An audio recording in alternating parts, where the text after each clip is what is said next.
Another free agent is off the market, making it even more difficult for the Cardinals to fill out the roster before the start of the 2022 season. And Jason La Canfora, one of the best in the business, joins me for 2 segments. Locked On Cardinals. Here we go. You are Locked On Cardinals, your daily Arizona Cardinals podcast. Part of the Locked On Podcast Network, your team every day.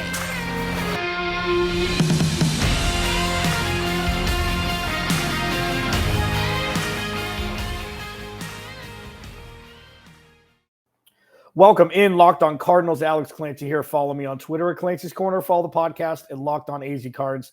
Thank you for making Locked On Cardinals your first listen each and every day, free and available on all platforms. This episode is brought to you by BetOnline.net. BetOnline.net has you covered this season with more props, odds, and lines than ever before. BetOnline, where the game starts. Jason La Canfora, CBS Sports, is going to join me for the final 2 segments. In addition to guest week from last week, I will be going back to doing podcasts on my own, but if I have, I get some smarter people in here than I am to talk, from a national perspective about the Arizona Cardinals, the team you love so much, why the hell not? Jason La Canfora is going to join me. 2 segments, one of the best in the business. Jadeveon Clowney is re-signed with the Cleveland Browns. This reported by multiple sources, Mary Kay Cabot, Ian Rappaport, etc.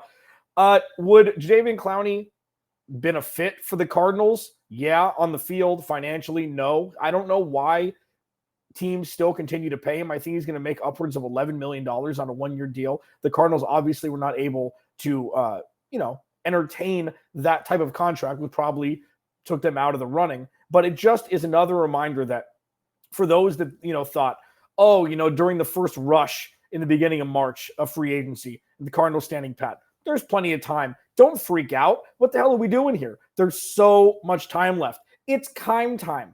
How do you feel now?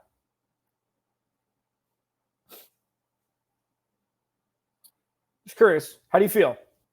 How do you feel about the status of this Arizona Cardinals roster right now? The offense looks good. Great. How's that defense?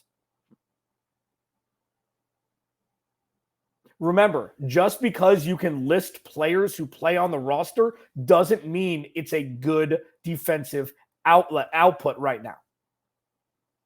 It's not a good defensive outfit right now. Budda Baker, Byron Murphy, okay, J.J. Watt, maybe. Marcus Golden, okay. Kevin Peterson's going to be a starting corner right now. You're going to trust rookies. You're going to trust second-year Zaven Collins, and you're going to trust third-year Isaiah Simmons, who haven't shown at this point that they are able to carry a defense from the linebacker position. Losing Jordan Hicks, losing Chandler Jones, paramount, especially because they haven't been replaced by anybody aside from rookies. This isn't negative town. These are facts from what we've seen this offseason. And I tweeted out last week, I've asked a couple of our guests over the last 5 or 6 days, is this setting Vance Joseph up to be the scapegoat? Cliff Kingsbury, contract extension. Steve Keim, contract extension. Drafted Trey McBride in the 2nd round, traded for Hollywood Brown in the 1st. Could have used other pieces there. The offense should be good. Yes, absolutely. Should be fun. Hell yeah. It's not, if you score 28 and the defense gives up 30, this defense is not complete yet. And before you know it, training camp will be here. OTAs will be here. I'm just stating facts. Do with them as you wish. Alex Clancy, Locked On Cardinals. Please subscribe to the YouTube channel as well.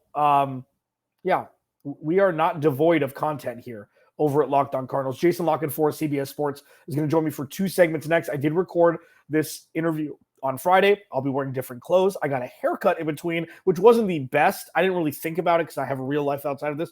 But suspend your disbelief and expect and just think that this went, chronologically on the same day. Alex Clancy, Locked On Cardinals. Jason La Canfora for 2 segments next. First, BetOnline.net. Our partners at BetOnline continue to be the number one source for all your betting needs and sports info. Find all the latest odds, news, sports development, everything, including the basketball playoff, which has been insane. Major League Baseball's ramping up.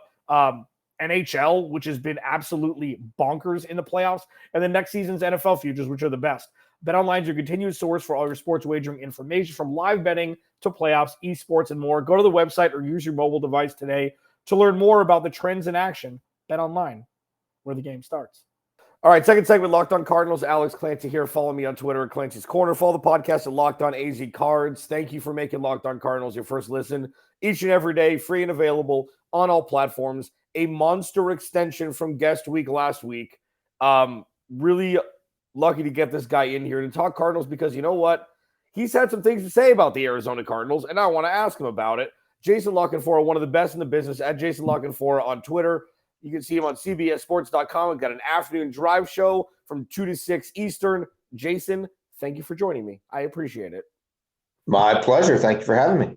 All right, so Kyler versus the Arizona Cardinals. New world versus old school. We do things on social media versus we live in the Mesozoic era, and we don't do things on social media. What side do you side on, if either, with their bargaining tactics in 2022? Yeah, I'm definitely not on any side here. You know, it'd be fascinating to see how it works out. I think ultimately he's going to get paid. Is he going to get every last penny he wants? Is it going to be Deshaun Watson-esque? You know, in some categories, yeah. The overall nut, I don't think so. But everybody's playing a game here. It's all sort of calculated. You saber rattle, you do what you have to do to get people's attention, to battle for the hearts and minds, right? To have you say, whose side are you on, right? So I get all that. There's a PR component to it. There's an optics component to it.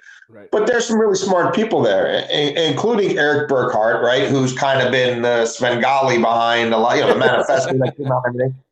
And I think Eric's very good at what he does. But Eric also knows in his heart, he'll never admit it, Kyler Murray ain't a top 5 quarterback. He's not a top 8 quarterback in this league right now. Could he be? Has he been for periods of time? Could you make an argument of this snippet, that Polaroid, this month? Yeah. Has the market gone crazy? Absolutely. Is he trying to capitalize on it? Damn skippy, he should be. Does that project him to $45 million a year? I don't think so. And I also, and he knows the same things that you know, that I know. The story the numbers tell, right? The story the film will tell. The story of the way that last season ended and the lack of momentum and really having a springboard to negotiate off of. There's a number, if Watson and these guys are X minus whatever, that he's ultimately going to go to Kyler and say, dude, we got to take this. Like, it's not everything we wanted. The timing isn't as great as we thought, but they own your rights for years to come. They're not going to get what they would need to get for you in trade to make this happen. And guess what? It would be mostly draft picks that aren't going to do a damn thing for them this coming season when they feel like they better win something. So I think they figure this out in the end. Maybe it gets uglier before they do, put lipstick on the pig and call it a day. But this is sort of how it goes. And where I am in Baltimore, right? Because a lot of people will talk about Lamar Jackson and Kyler Murray and kind of lump them together.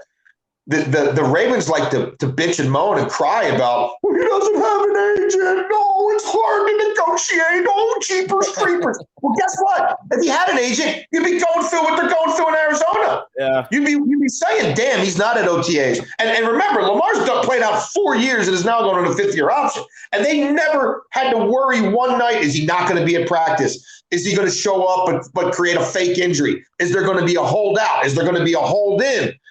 So there's pluses and minuses to all of this. So if I'm an Arizona Cardinals fan, I'm not getting too wired up about this because, look at what Lamar's doing. Well, Lamar doesn't have an agent. Lamar's doing his own thing with his mom. That's not the norm. The norm is what we've seen here, the social media scrub, the manifesto, trying to create a climate where there's a sense of urgency, an artificial sense of urgency. Because again, and I know, the fans don't think about it so much. There's 4 freaking months before they play a game that matters. Yeah. So they don't need to pay this kid right now. But I understand what Eric's doing.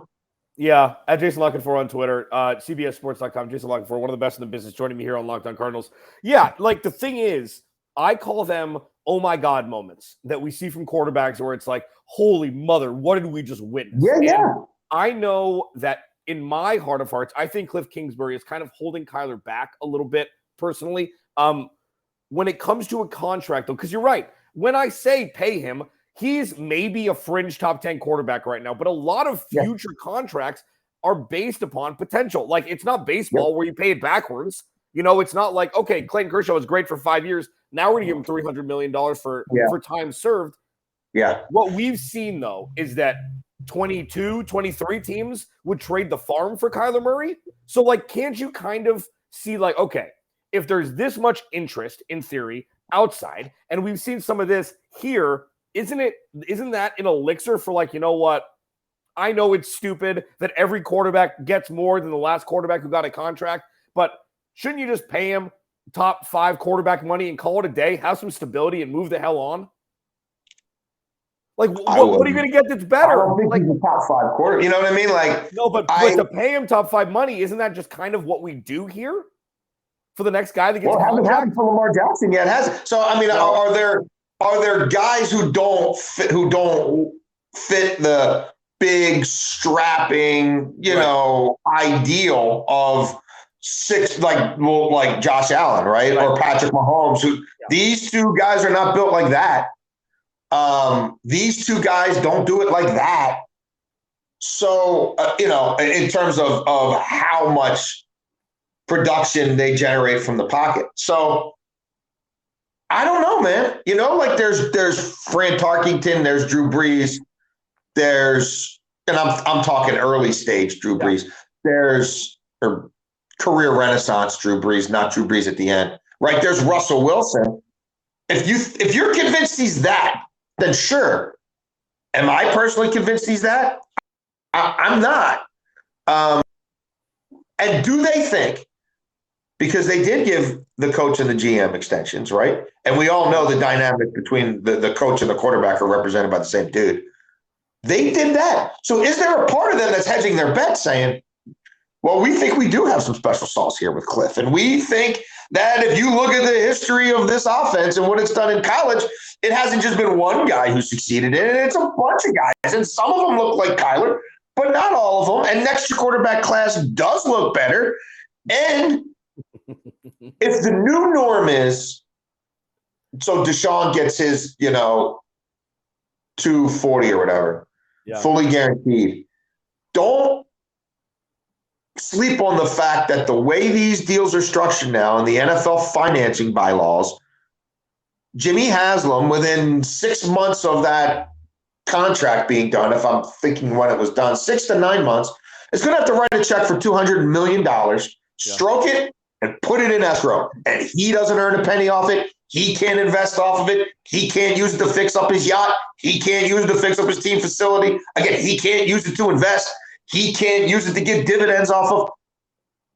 That's not how every owner feels like is the optimal way to run their business. And some of them are more liquid than others to even just be able to do that at a certain deadline without having to liquidate this or liquidate that. And that's not why they're in this for the most part. They're in this to maximize their revenues, not to be hemorrhaging this or that to rob Peter to pay Paul. It's supposed to be a font of never-ending money that we just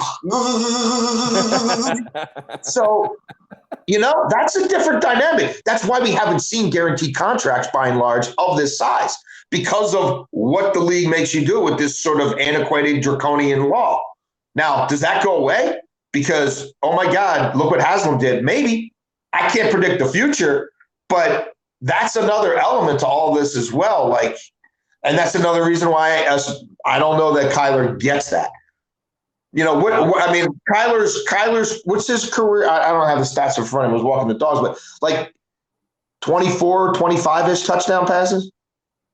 Yeah, I think he had 28 2 years ago, but yeah, it's about like the average is right around there. Yeah, but he had 10 touchdowns or 9 or 10 rushing touchdowns 2 years ago. So, but the difference is and I'll give you, because in your neck of the woods, Lamar Jackson's best year was last year, in my opinion. I know he won the MVP a couple years ago when everybody got hurt, and that dude pulled a throwing motion out of his back pocket when they're down 3 scores. He kept them in games. that was more Kyler-like. I see Kyler Murray as the perfect middle between Russell Wilson and Lamar Jackson. Lamar Jackson is a special, special player. And there's not really, you can't call him a running back who's a core, which is bull. Sorry. It's bull, but he's special. He makes, he's special. And you know what? Next segment, I want to talk about this. I want to talk about they need a pass rusher.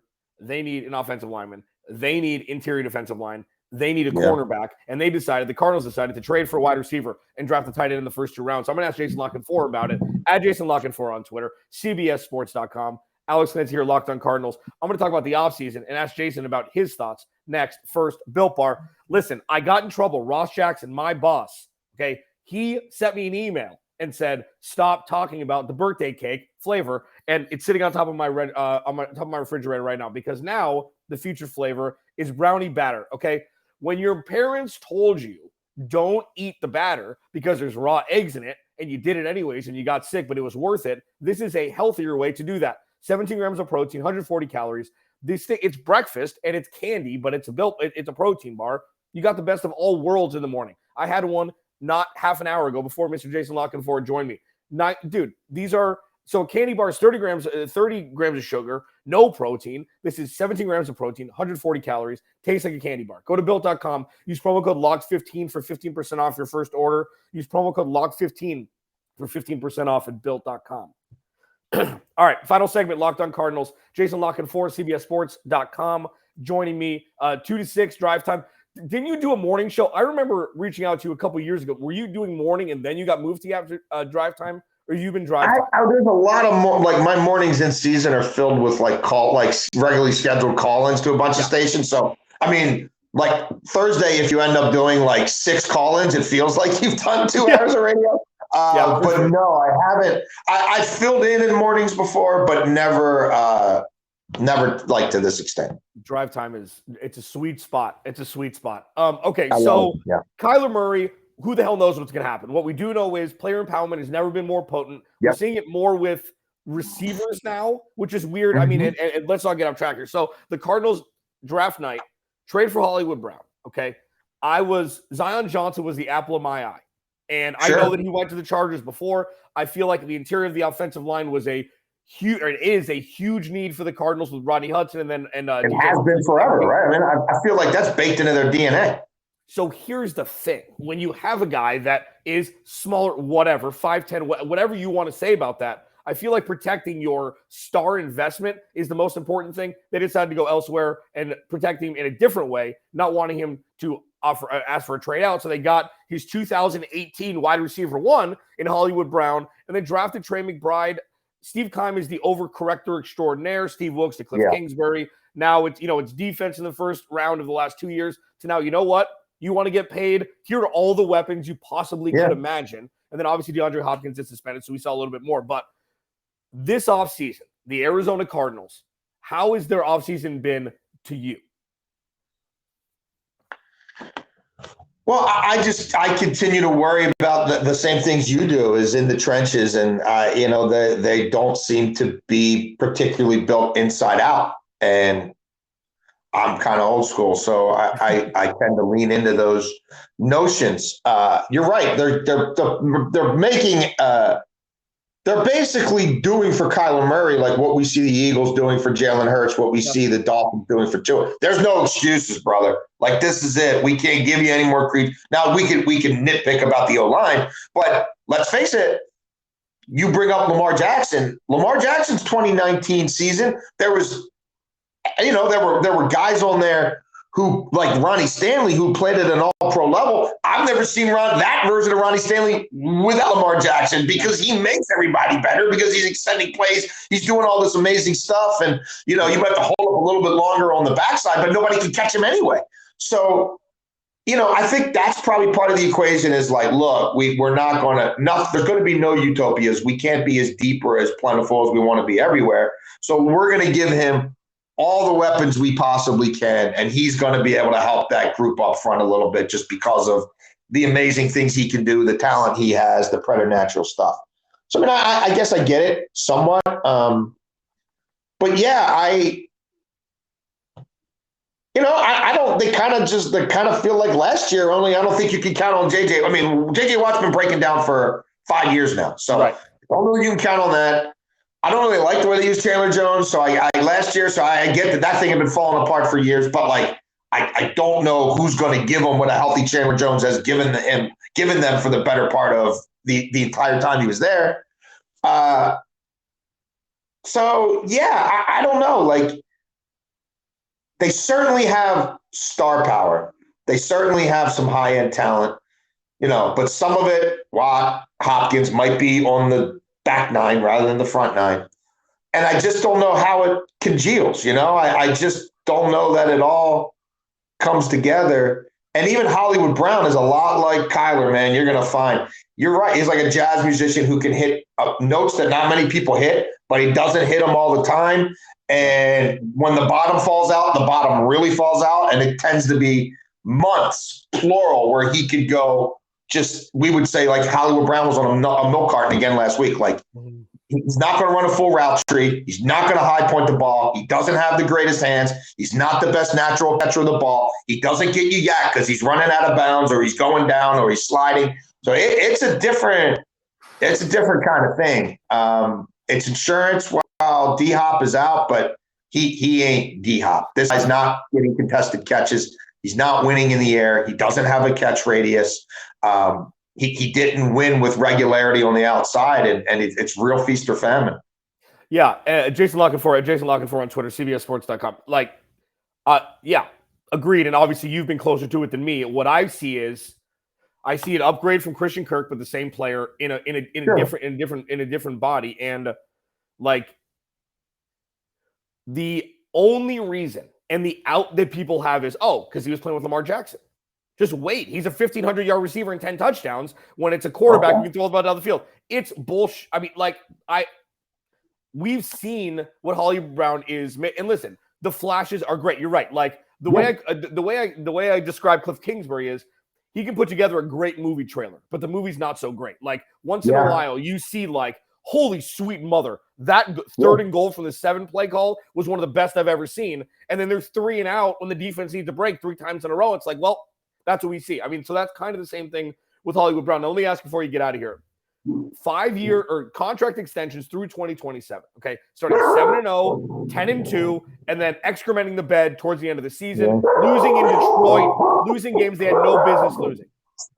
Would you have extended Steve Cummings? Gigi, relax. Yeah, Gigi, we're just talking about contracts, man. Oh, yeah, they're not fans of the contract extension, I can tell you. What about Gigi, I'm just making sure there's not anybody in my driveway. Okay, I think we're good now. I don't know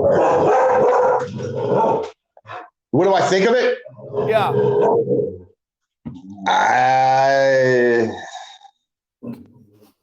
Look, never underestimate the sort of networking relationship side of this business. And Steve Keim, if you were going to rank him, where is he a 10 and where is he a 1, and you evaluate him, he is a 10 out of 10 in becoming a Bidwell. So, like, and if he's hitched his wagon completely to Cliff and he thinks he's not even as great as that relationship is, nothing's totally elastic, like nothing lasts forever, and he's all in on Cliff, then and he knows they're probably not going to let him lead another coaching search where not only does he hire the coach, but he picks the staff. Like, even he's probably not going to get to do that 3rd time, 4th time, whatever. I lost count. Then I get it. Like, I get the politics of it. I get the human side of it. I get the owner really probably wasn't up for getting on his plane for 6 weeks and going all over the country interviewing people. You look at the scope of these coaching searches now, and like they're talking to 16 people. Like, I don't think he was up for it. And I got him paying these guys already, and I've paid a bunch of money to them. And we're kind of already going down a road with this quarterback that is not necessarily fully conventional and isn't going to work with every staff, and not everybody's going to believe in it. So am I surprised? No. If I'm a Cardinals fan, would I be a little concerned? I would. Yeah, I would. That's all I needed to hear. Just the validation is great. Jason, thanks so much for joining me. Jason Canfora, Jason Canfora on Twitter, CBS Sports, 2 to 6 p.m. Eastern. Really appreciate it. Thanks for joining me. Alex Clancy, Locked On My Cardinals. pleasure, man. Sorry about the dogs. Oh, Gigi's pissed about contracts. Locked On Cardinals. Yeah.